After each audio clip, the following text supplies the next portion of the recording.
What is the AT Marketing Framework? It is a scalable plan for transforming strangers into passionate repeat buyers and raving superfans.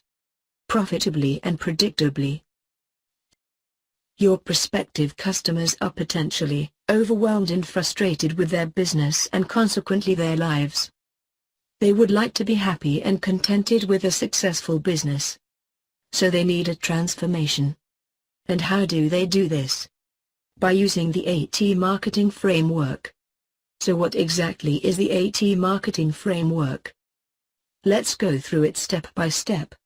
Step 1. Enlighten. Before someone can buy from you, they will need to realize you exist.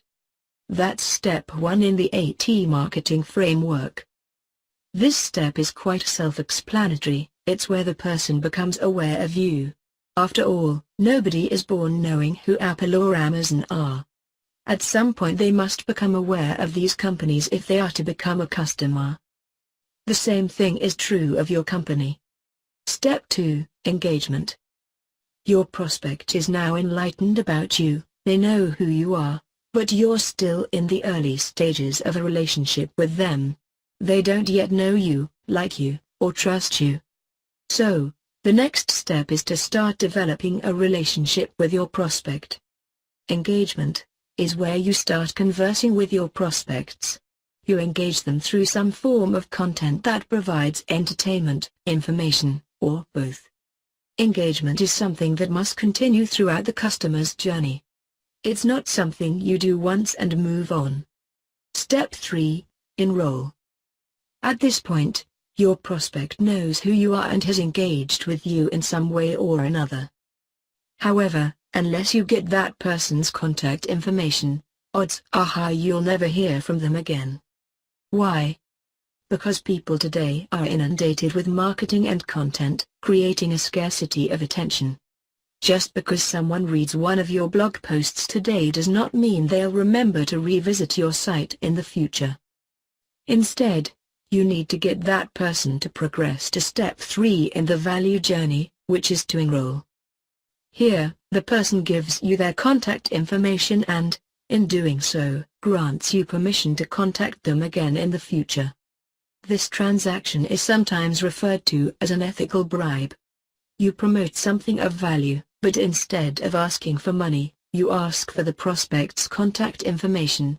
And when they give it to you, not only do you give them access to the content, product, or service you promised, you also add them to your mailing list. Step 4. Exchange. If the leads you enroll in step 3 of the journey remain engaged, some of them will be ready to increase their level of commitment. They like the information you share and have begun to trust you, so they're ready to invest in one of two ways, either with time or money to exchange value. This is a critical stage in the AT Marketing Framework and one that frustrates many business owners. The key to success in this stage is to employ what we call entry point offers. These offers are designed to give the new prospect tremendous value without forcing them to put too much skin in the game. At this stage, to ask for a significant investment in a complex product or service would be asking too much, too soon. You're still in the early stages of the relationship. In fact, it's too early even to concern yourself with profitability. That's right, in this stage of the AT Marketing Framework, you might lose money on the prospects you acquire as buyers.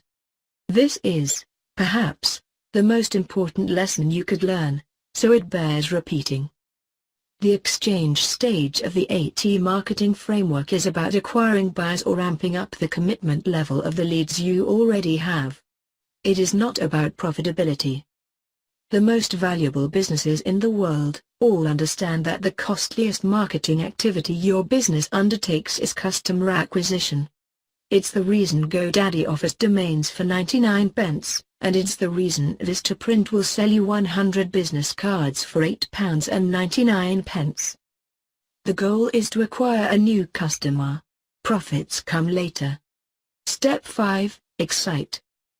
At this point, your new customer has had a transaction with you.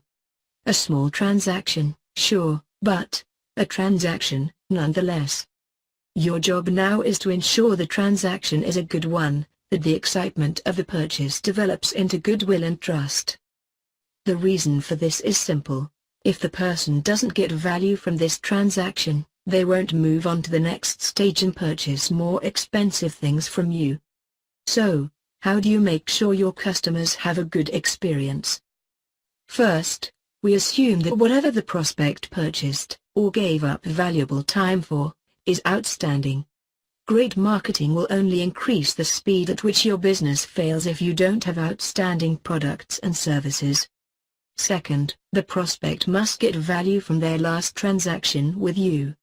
The excite stage of the 8T marketing framework is something you should return to again and again.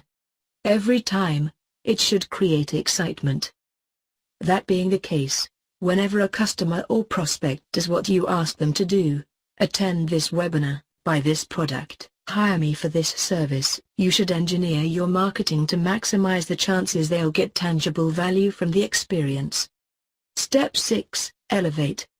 At this stage of the 8T marketing framework, you've used time, money, and resources into acquiring leads and customers and making sure they get value from doing business with you. It's entirely possible that, until this stage, you have yet to make a profit. In fact, if you're in a competitive market, and who isn't, you may be losing money on the front end of this process to acquire customers. That's perfectly acceptable, and here's why. You're investing in your future profits. Something to remember is that it costs more to acquire a new customer than to sell to an existing one. That first sale isn't about profit. It's about converting a prospect into a customer, so you can begin a long and profitable customer relationship.